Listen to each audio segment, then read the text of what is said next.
Hey guys, it's Connor, and as you probably know, Oscar season is right around the corner, so I wanted to share my favorite movies of 2017 with you guys. So first I wanted to start off with some honorable mentions, films that I really enjoyed, and I think that need more attention. So firstly, My Life as a Zucchini. This film came out technically in 2016, but it wasn't released in an English version until 2017.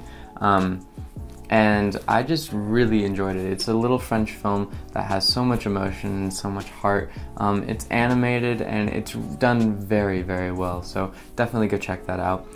Second is Baby Driver. It's a really great film, but I mean, I was expecting a little bit better as it is Edgar Wright, but it's still fun. It's an action film and it does what it's supposed to do. I believe that it kind of falls apart near the end, but it's still a fun watch and definitely worth viewing.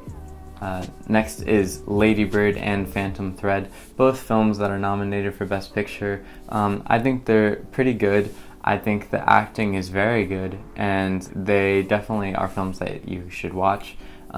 They just aren't my favorite of the year. I think they should be recognized as good films, but personally I just didn't enjoy them as much as I did the rest of the films on this list.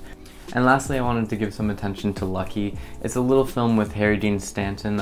It was actually his last film, but it's really emotional, really powerful, and it really says a lot. And it's David Lynch-esque. Actually, David Lynch is even in the movie, which gives you a good sign of what it is. But if you like his stuff, then you'll definitely enjoy this movie.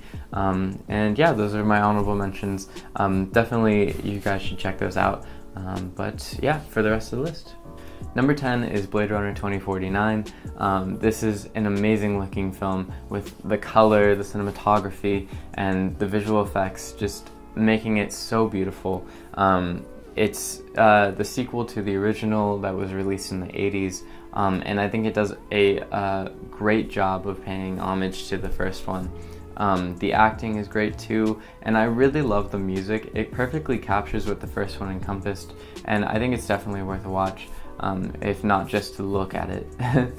So number 9 is The Post, starring Tom Hanks and Meryl Streep, who are amazing this and amazing in all the other things that they do as well, obviously. It had me on the edge of my seat the whole time. It's written very well, and it's similar to The Newsroom, if you've ever seen that show. But anyway, it stresses an important message of freedom of press and freedom of speech, and I think it's a really important film for especially newer generations to watch, to know what people had to go through to get to where we are now. Number 8 is The Meyerowitz Stories. So this was a Netflix movie that I was not expecting to like so much. I was surprised because it was so funny and heartfelt.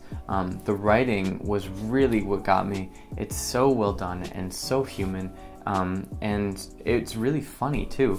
If you have any reservations because of Adam Sandler or Ben Stiller, don't. They're actually very good in this film, and this film definitely deserves more attention than it's getting. So yeah, definitely give this movie a shot, The Meyerowitz Stories. So number 7 is Logan. This actually ended up being one of my favorite superhero films of all time. Obviously, it can't beat The Dark Knight for me, but I really didn't expect much out of this because I'm not a huge fan of like the X-Men franchise, but I was pleasantly surprised with the grittier take on Logan, and Hugh Jackman does an amazing job at this. It actually was super emotional, and it really made me care about all the characters. The acting is just so good. But yeah, this is definitely a different type of superhero film, and I really liked where it was going. So definitely check this one out if you're interested in that sort of genre of gritty superhero movies.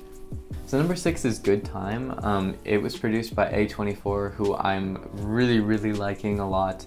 They've been making a lot of movies that I've really dug these last 2 years.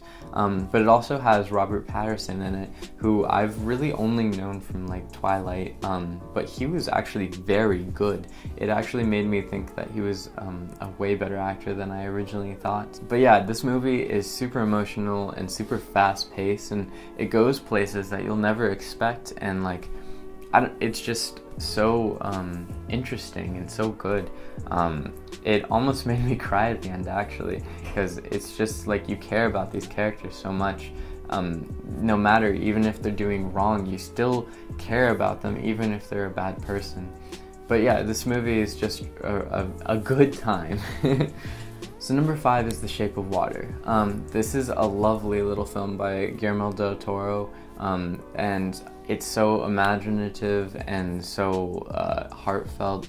It has Sally Hawkins in it, who I think this is one of her best performances, and she doesn't even really speak at all in this film. And I really think that there should be more movies like it that go the extra route with these like practical and visual effects to make something new that hasn't been done before.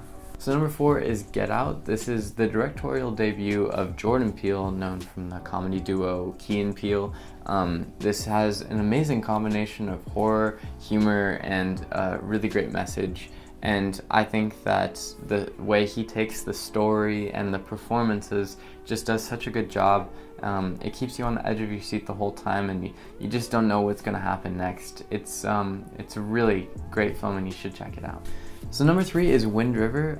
This movie has so many different layers because it makes you angry and sad, and it also gives you a sense of hope and inspires you to live like your best life. It has aspects of spirituality, but it's so realistic at other times because it's based off a true story. You know that humans can be just so terrible.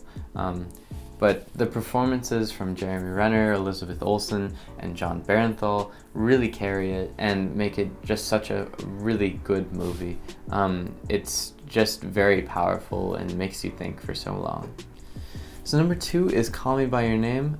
This is an extremely beautiful film. If nothing else, just watch this film for the amazing cinematography, and it makes me want to go to Italy so bad. It is just so beautiful.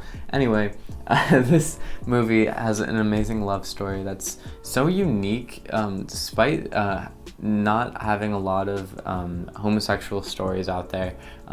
This movie provides like a new perspective on just relationships in general. You kind of forget the age difference of the characters because the acting is just done so well.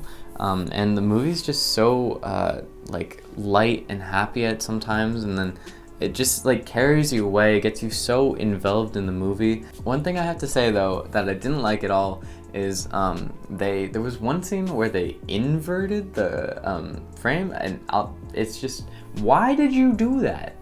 Why the whole film was totally fine without it. You didn't need to do that. I know it was a dream sequence, but like, show it in some other way. I'm sorry, I just didn't like that. Anyway, so this film is really good.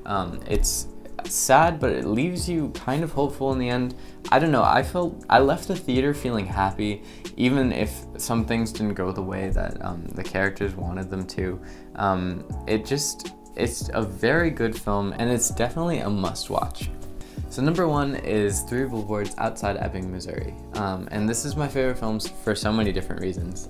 It combines humor and action and emotion and just like a little bit of everything to create a unique and realistic, yet like fantastical at sometimes, amazing movie. This year was definitely the year of acting, and I think that this film really emulates that. Frances McDormand was perfect for this role. Sam Rockwell was probably my favorite supporting character of all the films this year. Woody Harrelson had so many dimensions to him, and even minor roles like Peter Dinklage were done so well. The performances and the writing and the story of everything, it just comes together so well, and it makes you can't take your eyes off the screen. But yeah, it's my favorite film of 2017, and you should definitely watch it. So these were my favorite films of 2017. I really hope you guys enjoyed. Definitely check out any of the films I listed on this list. They are all really well done and deserve as much attention as they're getting, and they deserve more attention if they're not getting attention.